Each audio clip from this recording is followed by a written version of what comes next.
Hello everyone, welcome back to our channel. So ఇది morning లేవంగానే అనమాట. మా హస్బెండ్కి అయితే నేను ఓట్స్ అయితే చేసి ఇచ్చేసాను. తనైతే ఓట్స్ తినేసి టీ అయితే తాగేసి వెళ్ళిపోయారు. ఇంకా నేను కూడా ఫ్రెష్ అప్ అయిపోయి బ్రేక్ఫాస్ట్ చేసుకుందామని చెప్పేసి ఇంకా కిచెన్లోకి అయితే వచ్చానన్నమాట. ముందు రోజు రవ్వతోని ఇడ్లీ అయితే చేశాను. సో అది కాస్త పిండి మిగిలిపోయి ఉంటే దాంట్లో నేను ఆనియన్, పచ్చిమిర్చి ఇలాంటివన్నీ కూడా మిక్స్ చేసుకొని క్యారెట్ అవన్నీ కూడా ఊతప్పం లాగా అయితే చేసుకుంటున్నాను అనమాట. దానిలోకి చట్నీ కూడా చేసుకున్నాను. ఈరోజు ఈ ఉసిరికాయలు తెచ్చి చాలా డేస్ అవుతుంది, ఇవి పాడైపోతాయి అని చెప్పేసి పిక్కలు అయితే పెడదామని చెప్పేసి ఇంకా వాటన్నిటిని కూడా సపరేట్ చేస్తున్నాను. బాగా కొంచెం కలర్ చేంజ్ అయినవి అయితే పక్కకైతే పెట్టేసి మంచిగా ఉన్నవన్నీ కూడా పిక్కలకి అయితే పెట్టుకుందాము అని చెప్పేసి ఆ విధంగా అయితే అన్ని కూడా సపరేట్ అయితే చేసి ఇలా ఒక జల్లెలు అయితే వేస్తున్నాను. టిఫిన్ చేసుకునే లోపల ఈ పనికి కూడా అయిపోతుంది కదా అని చెప్పేసి స్టార్ట్ చేశాను అనమాట. ఇంకా అవన్నీ కూడా నేను సపరేట్ అయితే చేసేసుకున్నాను. కొంచెం రెడ్ కలర్లోకి చేంజ్ అయినవన్నీ కూడా అవన్నీ కూడా పైన అంతా పీల్ ఆఫ్ చేసేసి వాటన్నిటిని కూడా నేను తురుమైతే పెట్టుకున్నాను అనమాట. తర్వాత ఇంకా ఈ బ్రేక్ఫాస్ట్ కూడా ఒక పక్క అయితే రెడీ అవుతుంది. ఇంకవన్నీ కూడా సపరేట్ చేసుకున్నవన్నీ కూడా అయితే ఉసిరికాయలన్నీ బాగా చక్కగా వాష్ చేసి దీంట్లోనే పెట్టేశాను. వాటర్ అన్నీ కూడా చక్కగా అయితే అవన్నీ కూడా ఫిల్టర్ అయిపోతాయి. కొంచెం కలర్ చేంజ్ అయినవి కూడా వాష్ చేసుకొని పెట్టుకున్నాను అనమాట. ఇంకా అవి కూడా తురుముకొని నేను తురుము పెడతాను తర్వాత. ఇంక ఇప్పుడైతే నేను అంతా కూడా టిఫిన్ కూడా చేసి అయితే కంప్లీట్ అయిపోయింది. ఇంకా టిఫిన్ చేసిన తర్వాత గిన్నెలు అవన్నీ కూడా పడతాయి కదా, ఇంకా అవన్నీ కూడా కప్స్, ప్లేట్స్ అవన్నీ కూడా అయితే వాష్ చేసేసుకుంటున్నాను. ఆల్రెడీ ఉదయం నైట్వి అన్నీ కూడా కొన్ని ఉంటాయి. అవన్నీ కూడా మళ్ళీ వాష్ చేసేసి ముందే పెట్టేశాను. మళ్ళీ తిన్న తర్వాత మళ్ళీ అయితే వాష్ చేసుకోవాలన్నమాట. లేచిన దగ్గర నుంచి పడుకునే వరకు ఈ వాషింగ్ అయితే తప్పదు. ఇంకా అన్నీ కూడా ఏ ప్లేస్లో ఉండాల్సినవన్నీ కూడా ఫిక్స్ చేసేసాను. తర్వాత అక్కడంతా కూడా నీట్గా చేసేసుకొని బాగా వాష్ చేసుకొని పెట్టుకున్నాను కదా ఉసిరికాయలు, అవన్నీ కూడా ఇలా ఒక కాటన్ క్లాత్ అయితే తీసుకొని మా హస్బెండ్ది బనియన్ అయితే ఉందన్నమాట. దాది తీసుకొని ఇదంతా కూడా బాగా తడి లేకుండా తుడిచిపెట్టుకుంటున్నాను. ఈ తుడిచిన తర్వాత కూడా పైన తేమలాగా ఉన్నా కూడా ఆరిపోవడానికి ఒక గంట సేపు అయితే పక్కనైతే పెట్టాను అనమాట. ఈ 1 అవర్ వెయిటింగ్ టైంలోని నేను మెంతులు, ఆవాలు అవన్నీ కూడా వేయించేసుకొని పొడి చేసుకొని చల్లారిన తర్వాత పొడి చేసుకొని పక్కనైతే పెట్టుకున్నాను. తర్వాత కొంచెం కలర్ చేంజ్ అయిన ఉసిరికాయలని అయితే అవన్నీ కూడా ఎక్కడైతే బాగాలేవో అవన్నీ కూడా కట్ చేసి మిగతాదంతా కూడా తురిమేసుకొని పెట్టుకున్నాను. తురమడానికి నాకు చాలా టైం పట్టింది. తర్వాత నేను ఇక్కడ హాట్ వాటర్లోనే చింతపండు కూడా పెట్టేశాను అన్నమాట. ఇది నానిపోయిన చింతపండును ఇలా ఒక ఫిల్టర్లో అయితే వేసి మొత్తం అంతా కూడా ఇవంతా గుజ్జు అంతా తీస్తున్నాను. అవి పిచ్చలు ఇలాంటివి ఏమీ లేకుండా పక్కనైతే ఉడకబెట్టుకుంటున్నాను. ఇంకా ఉసిరికాయలు కాస్త ఆయిల్ వేడి అవ్వగానే ఇందులోకి అయితే అన్నీ కూడా వేసేసి కలర్ చేంజ్ అయ్యేంత వరకు కాస్త మెత్తబడేంత వరకు ఈ విధంగా అయితే ఫ్రై చేసుకోవాలి. చూసారా ఎంత చక్కగా అయితే ఉడికిపోయాయి కదా. ఈ స్టేజ్లో ఇలా అయినప్పుడు మొత్తం అయితే తీసేసుకొని ఇక్కడ నేనైతే పోపు అయితే పెట్టుకుంటున్నాను. ఈ లోపు చల్లగా అయిపోతుంది. వేయించిన ఉసిరికాయలు కూడా పూర్తిగా చల్లగా అయిపోవాలి పచ్చడి పెట్టాలంటే. ఇందులో కరివేపాకు, ఎండుమిర్చి ఇవన్నీ కూడా వేసి తాలింపు కూడా రెడీ చేసుకొని పెట్టుకున్నాను.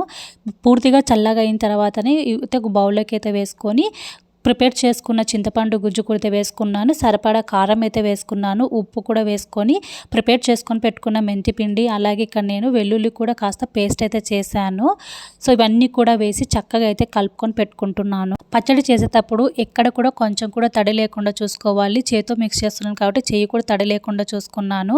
ఇంకా నేను తురుపుకొని పెట్టుకున్నాను కదా, ఇంకా సగం ఉసిరికాయలు అవి కూడా కాస్త కడాయిలోని బాగా ఫ్రై చేశాను అన్నమాట. వాటర్ అంతా పోయి తేమంతా పోయేంత వరకు అది పూర్తిగా చల్లారేంత వరకు. తర్వాత పోపు అయితే వేసుకుంటున్నాను. దానికి కూడా అది కూడా పూర్తిగా చల్లారిన తర్వాత దానిలోకి కూడా అన్నీ కూడా నేను వెల్లుల్లి పేస్ట్, ఇక్కడ మెంతిపిండి, కారము, ఉప్పు అవన్నీ కూడా వేసి బాగా చక్కగా అయితే కలుపుకుంటున్నాను.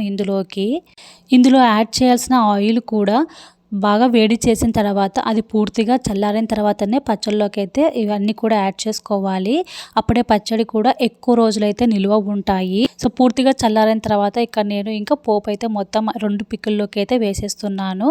బాగా ఉన్న ఉసిరికాయలను అయితే ఇలాగే పెట్టేసి పిక్కలు అయితే పెట్టేశాను. అక్కడక్కడ బాగా లేనివి కొంచెం ఉంటాయి కదా, కలర్ చేంజ్ అయినవి అవన్నీ కూడా అంతా కూడా నేను రిమూవ్ చేసేసి తర్వాత ఈ విధంగా తురుము పచ్చడిలాగా అయితే పెట్టాను అనమాట. ఈ 2 రకాల పచ్చళ్ళు అయితే పెట్టాను. ఉదయం బ్రేక్ఫాస్ట్ అయిన తర్వాత నుంచి స్టార్ట్ చేస్తే నాకు లంచ్ టైం అయితే అయ్యింది. ఈలోపు మా హస్బెండ్కి రైస్ కూడా అయితే నేను కుక్కర్లో అయితే పెట్టేసి అక్కడైతే ఉడుకుతుంది. ఇంకా నేనైతే ఇక్కడ సజ్జపిండి అయితే ఉంది నా దగ్గర. దాంతో అయితే ఒక రొట్టె అయితే చేసుకుంటున్నాను అనమాట. ఈ రొట్టె చేసుకోవడం అయితే ఇంక ఇదే విధంగానే నాకు అలవాటు అయిపోయింది. ఇలా చపాతీ పీట పైననే ఈ విధంగానే అలవాటు అయిపోయింది అనమాట. నెమ్మదిగాను చిన్నగా ఒత్తుకుంటూ ఇలా ఎంత పల్చగా కావాలో అంత పల్చగా అయితే చేసుకొని కాల్చుకుంటాను అనమాట. ఇలా వాటర్ అంతా కూడా వేసి ఈ లోపల చిక్కుడుకాయలు కూడా ఆల్రెడీ ఒలుచుకొని పెట్టుకున్నాను అనమాట. దాంతో నేను ఒక వెల్లుల్లి తాలింపు అయితే వేసేసి ఈజీగా అయితే ప్రాసెస్లో చేసేసుకున్నాను. ఇంకా రైస్ కూడా రెడీ అయిపోయింది, ఇంకా రొట్టె కూడా రెడీ అయిపోయింది అనమాట. ఇంకా చూసారా రొట్టె అయితే ఎంత చక్కగా అయితే కాలిందో, చాలా పల్చగా కూడా చాలా మంచిగా కాలిందనమాట. సో ఇది నా లంచ్ అనమాట. కొద్దిగా తురుము పచ్చడి అయితే పెట్టుకున్నాను, ఉసిరికాయ చేసినది. అప్పుడే టేస్ట్ అయితే అనిపించదు, బట్ టేస్ట్ చూద్దామని పెట్టుకున్నాను అనమాట. నాకు ఆయిల్ అయితే కొంచెం తక్కువ అనిపించింది అనమాట. మళ్ళీ ఆయిల్ అయితే వేడి చేసి తర్వాత యాడ్ చేశాను. సాయంత్రం వరకు అయితే ఈ విధంగా అయితే చక్కగా ఊరేసి ఉన్నాయి. ముందు రోజు రాత్రి ఈ విధంగా నేను 2 కప్పుల జొన్నలు, 1 కప్పు మినపప్పు వేసి చక్కగా నానబెట్టాను అనమాట. సో ఇవన్నీ కూడా నానిపోయిన తర్వాత వాటర్ అనేది తీసేసి నేను సాయంత్రం అయితే మా హస్బెండ్ వచ్చే లోపల ఇదంతా గ్రైండ్ చేసుకుందామని చెప్పేసి ఇంకా మిక్సీ జార్లోకి అయితే ఇవన్నీ కూడా వేసేసుకొని బాగా మెత్తగా అయితే గ్రైండ్ చేసుకుంటున్నాను. జొన్నలతో చేసుకునేటప్పుడు మనకి అది ఎక్కువగా స్మూత్గా రావాలంటే కనీసం 2 రోజులన్నా లేదా 1.5 రోజన్నా నానబెట్టుకున్నామంటే చాలా స్మూత్గా వస్తుంది. కొద్దిగా వేసుకొని బాగా గ్రైండ్ చేసుకున్నామంటే మెత్తగా కూడా వస్తాయి.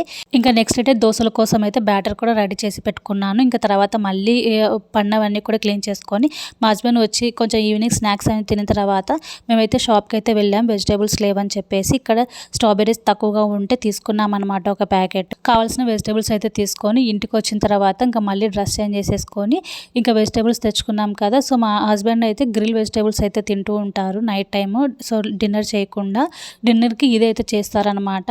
సో ఈ విధంగా అయితే బీన్స్, అన్ని వెజిటేబుల్స్, కాలీఫ్లవర్, బ్రోకలీ, అలాగే క్యాబేజ్, ఆనియన్, టమాటో ఇలాంటి ఎన్ని రకాల వెజిటేబుల్స్ అన్నీ కలిపి గ్రిల్ అయితే చేస్తానన్నమాట.